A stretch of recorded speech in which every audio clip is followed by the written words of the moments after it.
You're listening to The Classroom Collaborative podcast with your hosts, Dee Dee Wills, Ed Rock, and Adam Peterson. Here we go. We're so glad you're here. Let's get started. Hey everyone, welcome back to the Classroom Collaborative podcast with me, Adam Peterson. Hi, I'm Dee Dee Wills. And I feel like we're going to say it again. We are finally back. Can we all just it's so sad. Let out a whole collective holy beep? I know. You know, I think there's not a teacher out there who doesn't understand being in the spin cycle of life, right? Right. And we've been in this spin cycle of life. It's nuts right now. And I'm not even in full time in the classroom, but seeing the stress through Trisha's eyes and her busyness, and then if you're a parent listening to this, you understand the busyness of kids' schedules as well. We're never home. We are constantly running to something, which I love. I love being a fan. It's my favorite thing in the world, but it leaves very little time for at home time and downtime and whatnot, which is kind of leading into what we're going to talk about today, piles and piles of homework that kids get when there's not time to do that homework. But how are you? I'm good. I'm really well. I'm thinking though about, teachers out there who are really struggling with having maybe not as much support staff, being understaffed, not enough teachers, not enough subs.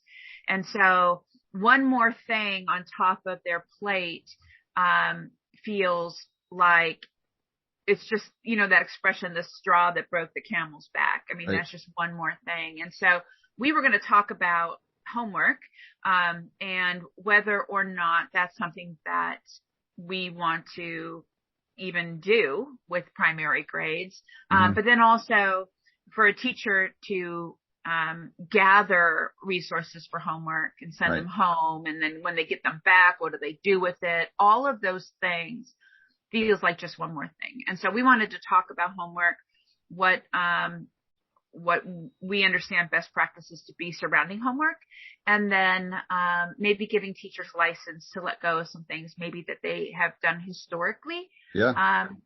And go from there. Yeah, we started this conversation, you and I know, with a post that I saw that got a lot of attention from a mutual friend of ours on Instagram that posted something about, I won't quote it because I don't remember, but there's something along the lines of stop sending home homework that you're not going to grade. Yeah. And there was a lot of support from both sides of that argument. And I was reading the thread, and I don't know how many hits it got, but it was a popular post among the teacher community. Yeah, it got a lot of attention, right? It totally did, yeah. And it got me thinking, I mean, we can put it on the table. I completely agree with that statement. I am not a fan of busy work. People that know me know that. I think I've preached that on here before and on my own podcast before. And when I speak, I don't like busy work. It doesn't serve a purpose to me. I also don't like work that is work for the kids to teach themselves. They shouldn't have to go home and not know how to do it. It should be practice or review, or definitely something you're going to look at as a teacher, right? Otherwise it is just that busy work. Right. Yeah. I understand our audience that listens to this podcast, primary teachers, right? K-1-2 teachers typically are the people who are listening in. And so we want to make sure that, we're not really talking about high school teachers, right?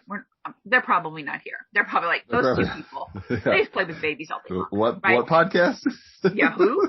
They play with babies and so all day we're really kind of talking about those, those primary teachers. But I saw it even at that, even with colleagues I have worked with and my own kids, I saw busy work at the primary level. I don't know about you, but I saw it come home. I don't know if you saw it with the perfect son or not, but there was those times where it's just as a parent and teacher, I tried to be supportive, but in the back of my mind, I'm like, what is the point of this? What is going on?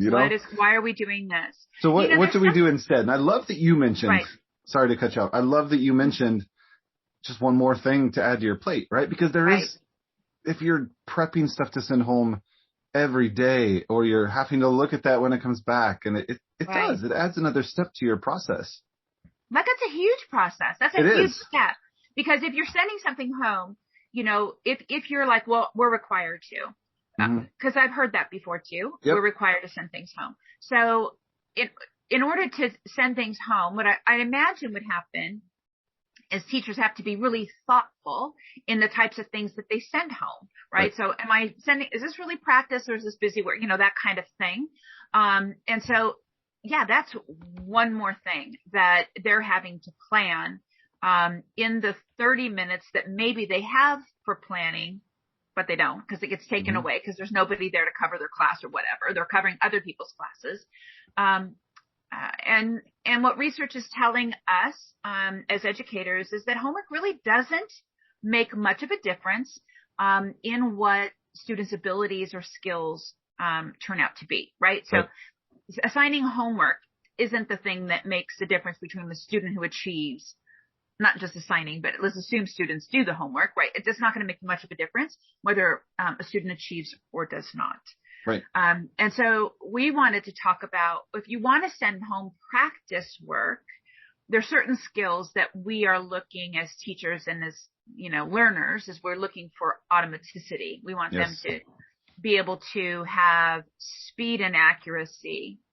And that's usually around, numeral identification, letter identification, sounds, sight words, and operations of adding and subtracting, right? So those are the kinds of things that once we've learned the process and we understand what it means to add and subtract, I'm not saying send home in November to a kindergarten student 2 + 2 with the numerals right there, right? Although, there are some students who are asking for that. Like you always had that one kid, like, when do I get homework? When do I get homework? Yeah. I'm like, what? Like, you got your whole life full of homework. Yeah, slow down. You're okay right now. But just getting into the way that, students should be learning, operations, it shouldn't be with the numeral to the symbol plus the numeral to the symbol, right? So we want to make sure that we're teaching them, not in that abstract way. So, you could be sending home subitizing cards instead, right? So, but I'm glad you mentioned the automaticity of the students as well, but it's also, that brings up such a good point about parents. Not only parents being busy, but we have to remember there's a lot of kids in our classrooms whose parents don't know how to help them at home, right? Like I had so many parents who just would look at me and be like, I don't know. Either they have a lack of education themselves or it's something new, right? Like I know when Common Core math came out, that was a big one. Like, what do we send home? Because there's this brand new way of teaching math, right? Like parents didn't know what to do. One of the programs we used in my kindergarten class when I was there, it was our phonics and writing program. There was a lot of specific instruction that went along with it and keywords and phrases. And if I would have just sent home a worksheet or a work page, the parents wouldn't have known what to do, regardless of their level of education. It was one of those things that you had to know the program to teach it the way it was supposed to be taught, right? So it goes kids and parents, I think. And I think that's why it's so important that we're sending home stuff. And listen, I said I'm not a fan of busy work, but I'm okay with sending stuff home, right? Like practice and fun and things like that. And that's why I'll tell you what, I'm so glad you introduced me to Edna from Bottle. We had her on here a few episodes ago. Yeah. I've been using that nonstop with 2 of my little boys that I'm working with in my tutoring sessions. And it's amazing because they can both sign in and I can track their progress. And they're going back to automaticity. Their automaticity of math is growing so fast because it's such a fun. If you haven't watched that or heard that episode, go back and it's last episode. Bottle BODDLE learning is a free, which is crazy how big this is. I don't know how it's free. Like I don't either. I mean, because AT&T and I think Google was helping sponsor them, but it's a free online game-like website that students can get on, and it's huge. And as a teacher, you can determine what goes home. So, and how much freedom you give them to play. You set up the parameters, I guess is what I'm so eloquently trying to spit out of my mouth. You set up the parameters so that, you're having them, get the carrot and the skills at the same time. Yeah, carrot being the reward. I was going to say the stick because we don't want to talk about the stick, but carrot on a stick is what I get it. Is that where You're you're with going? me? Yeah. I get it. I'm with pretty you on cool. that one. But Bottle is a great one. But also, Adam and I both love games. Mm-hmm. And so that was something that we wanted to also mention is take a look at your classroom games that you have, and figure out which one of those could go home with students for practice. So, I know Adam has a bunch of game suggestions in his book that he wrote. I know that you have some games that you have on TPT, right? I do with Kim, yeah. But also, with Kim.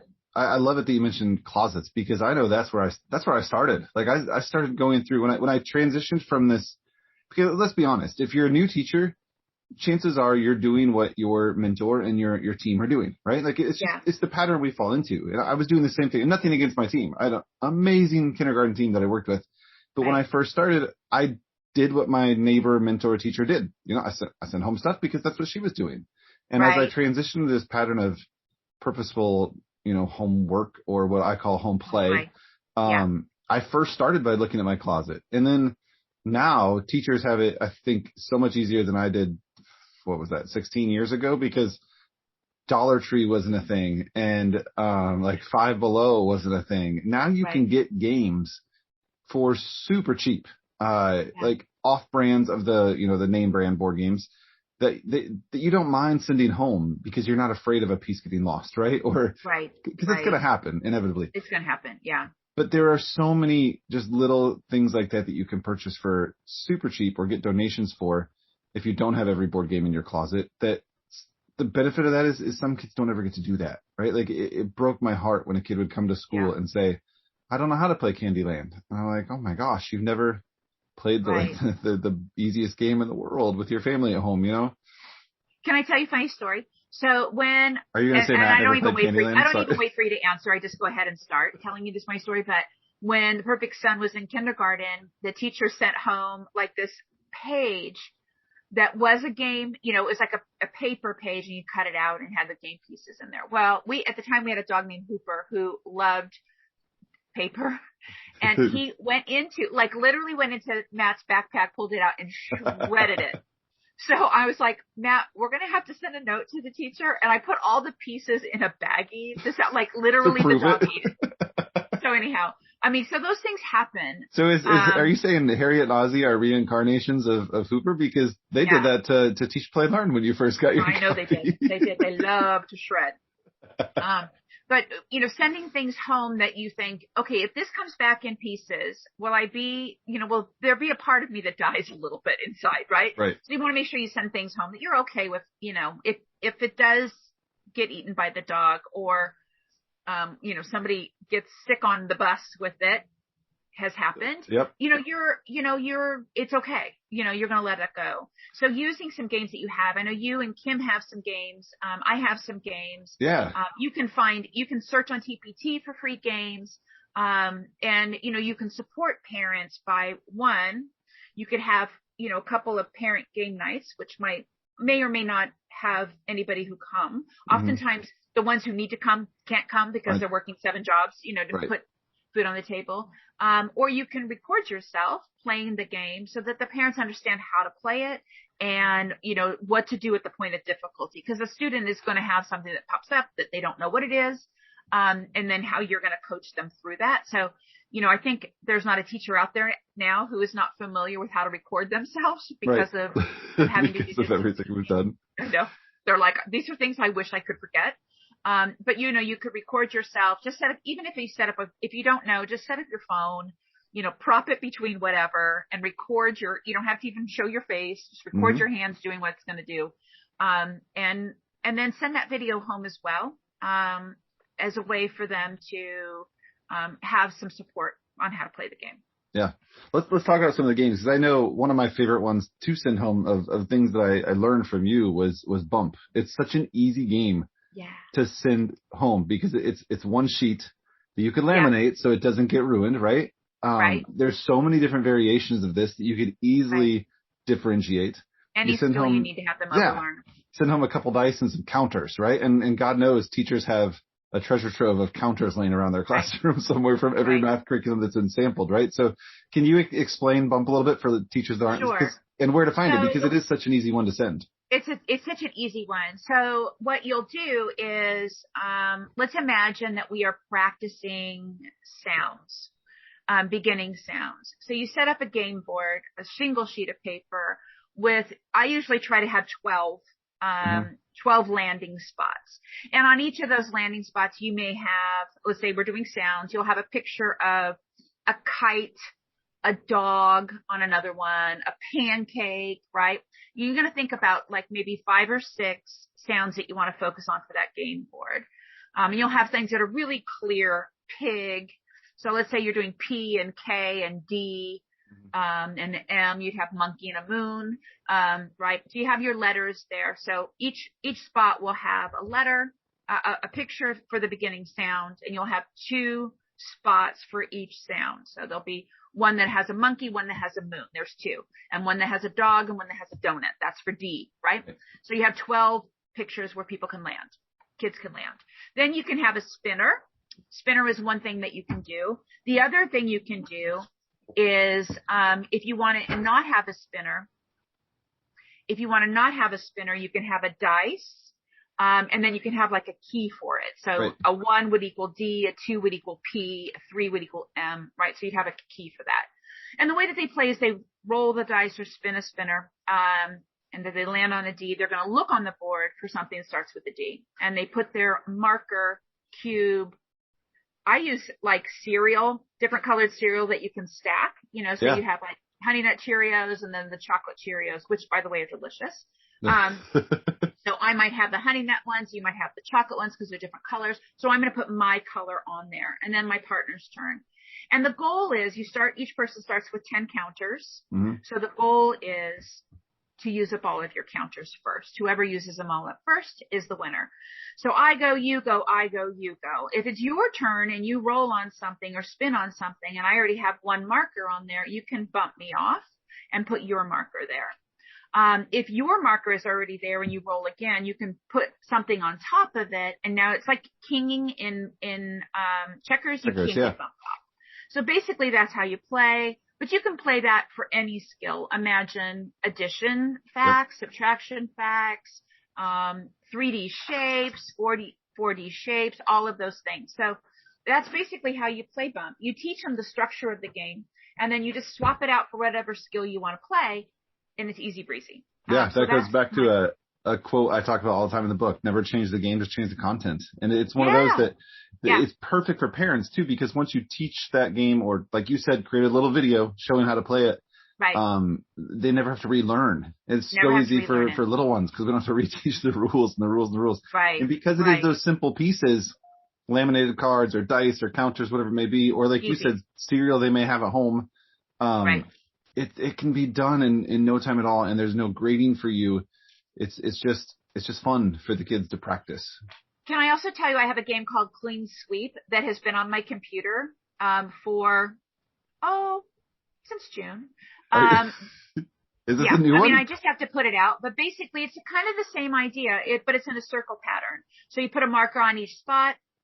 Before you play with a partner, and you go around forward or back trying to collect as many pieces as you can. But when they land, they take them off, right? They try to collect as many pieces as you can. It's really fun if you do them with those erasers that you get at Target. Yes. Right?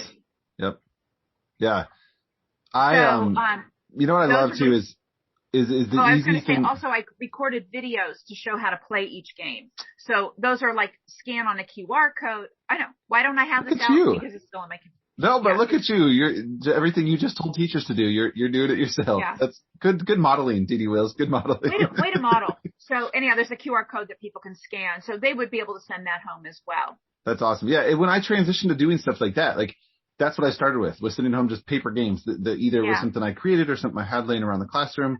And then it turned into what you mentioned, Kim and I put together. We have this entire year-long bundle, but there's also monthly packs that we call home play instead of homework. I put that little twist on it. And I started doing it in my classroom.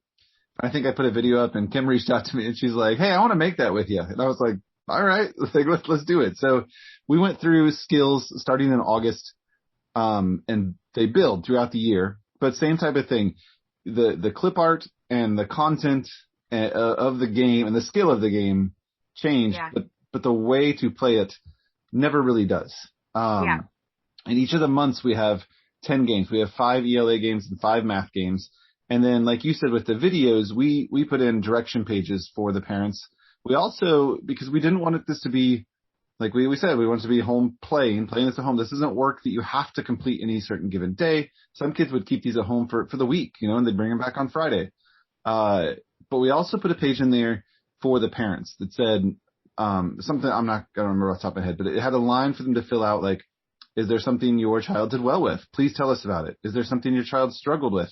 Do you have any questions about what your child was doing during this game or learning? So it was an awesome way that when we get those back, we didn't have to grade anything. It wasn't to enter scores, but on my own time, or what used to be called downtime in education. I don't think we have that anymore. I could look through and I could see, all right, this child struggled with this. Let's go back and send home this game. Or it also turned into an informal assessment almost, because then I could pull that child during centers and I could say, hey, let's play this game together, and I could see where they were making the mistakes or whatnot, right? So those are 10 games for each month, themed around holidays or monthly themes that grow with the child as they go through the year. And all we would do was, Kim has a whole direction page about how to set these up, but they sat in my room. They were in a file folder crate, and they were labeled each game, and I would go through, and I think I made like 5 copies of each one just so multiple kids could take it home at a time. They each had their own baggie, their own folder with all their parent sheets in it. And in their giant Ziploc, I would just drop in that game, and I had kept a record of who had what game. And when it came back, I said, all right, go drop it in the folder, grab another one. And because they were all review of things we had done, I didn't have to worry about, Grady needs to take this one home, and I need to make sure that Dee Dee takes this one home because it's her level. They were all on level games just for review practice. There was no teaching at home. Did they challenge some of the kids? Sure. But they were easy enough for them to figure out, or the parent to figure out. So what we know about when students engage in a game is that the amount of time spent on that skill goes up a lot. I was going to use a big word, but I'm not sure if I had enough caffeine yet to use it. So it goes up a lot. So a lot. L-O-T. So we know that students will spend more time on tasks. They'll stay engaged in practice work that is a game, for 15, 20 minutes. No problem. I mean, think about how long they'll play Uno. Think about how long they'll play all of those games, right? And so and their brain is activated versus how much longer I have to go through this drill and kill exercise. So whenever you can swap out, a drill and kill activity for a game like activity, do it. Whether it's in your classroom or sending home. Your parents will thank you because they'll have students who say, my mom and dad sat down, or my mom and dad, or my sister and I, or my grandmother and I, or my babysitter and I sat down and played this game, and we had a lot of fun. The best thing too is, sorry to cut you off. No, that's okay. The best thing along with that too is and why I preach all the time buying cheap things for your class, like not because they're cheap and broken, but is the kids are going to want to do this more, right? Like when you have these games out and they're prevalent in your classroom and you're playing these all the time, I cannot tell you the number of times kids said, can I take this home and play it? And because I didn't invest a ton of money, it was either like you said, stuff you created on your own, or I bought some cheap board games. Every time they said, can I take this home and play it? I knew that they needed to take it home, right? Like that showed me that they didn't have these at home. And I was like, sure, let me put it in your, so the home play bags that I was talking about didn't always have the home play activities that Kim and I created to sell and for teachers to use.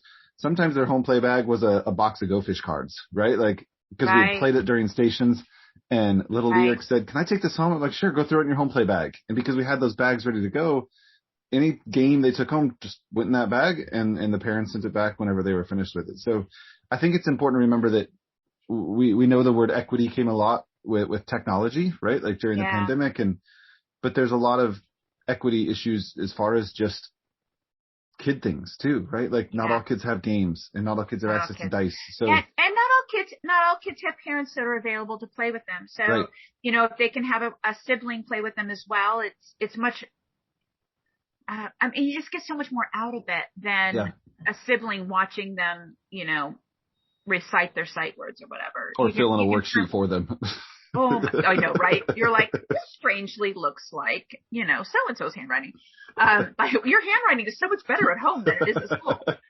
So those are just a couple of things. I was going to say one other thing. I was going to say that, one, I think we talked about this before, but, my parents probably are not going to get the award for this, but they would play blackjack with me. And that was how, you do so much addition, with blackjack. Yeah. And if I won, I got to eat dinner. And if I didn't, I'm kidding. I had great parents, but blackjack is one of those games that you can play that, you are constantly doing addition. Yeah. And it's really great if it doesn't become a habit, right? The other I can't wait till I visit you again, and I'm totally going to ask them if they can play blackjack with me. I know. My parents. The other one is cribbage, but that's an older game, and that's, that one's tough too, but there's a lot of addition in that as well. So, well, I think there's some games. It's one of those things that you had those parents that did that, and we do that all the time. Like when we're sitting around the dinner table, like we're playing euchre with our kids. We taught our kids how to play euchre, and it's become a family thing too, that every night when we sit down for dinner, the cards are on the table, and we play. That sounded like I was going to start a country song or something. The cards are on the table. Cards are on the table, and my books are on the floor. We play a game, and I think, if you're a parent listening to this that's also a teacher, that's something that I know it's a stress reliever for both of us too. We're working on skills with our own two kids, but we're also just taking that time, carving out time. So I love it that you brought up blackjack. That's amazing. Blackjack. Yeah. Let's not pretend when I would sit down in Las Vegas and play blackjack, I'm still counting on my fingers because I don't want to be wrong. Right. But, just there's some games in there that you can sit down and play, and all of a sudden you turn and look at the clock, and you've been there for a while doing it. And that's what we want to kind of mirror at home for children. Well, and when you change the skill, like you said, with Bump, when you talk about changing the skill or the content, not changing the game, it never gets old, right? Like you can do these things over and over again. I have two little boys that I work with, the boys that are using Bottle right now. When we're working on ELA activities, we play board games, and we read sentences, and we read sight words, and we read letter sounds, and we play the same game almost every time they come to see me. The same exact game. It's a version of Chutes and Ladders called Ramps and Rails. It's like a skateboarding game. And I have so many games. Like this closet right here is full, ceiling to floor. Full of games. But that's the one they keep going back to it. Like, do we get to play Ramps and Rails? I'm like, yeah, but today we're gonna work on sight words. When you roll the dice before you move that spot, you read the sight word. So yeah. When kids are having fun, like you said, there's something to be said about the amount of knowledge they grasp and their attention span and their engagement. But when they're having fun learning, the learning sticks too, and they just want to do it more. Yeah. Yeah. All right. So don't forget to grab games, things that you might have, things that you can find online. And we'll put some links in the notes too. If you're going to send homework home, we'll send links. If you're going to send homework home though, make sure that it's appropriate, but make it fun. And meaningful. Don't play. I love that. All right. Thanks, guys. All right, that's it. We did it. Hey, thanks for listening to the Classroom Collaborative Podcast. If you are enjoying these episodes, please make sure that you subscribe wherever you are finding them. And share and rate it so others can find it as well. We'll see you guys on the next episode. Thanks for listening. Bye.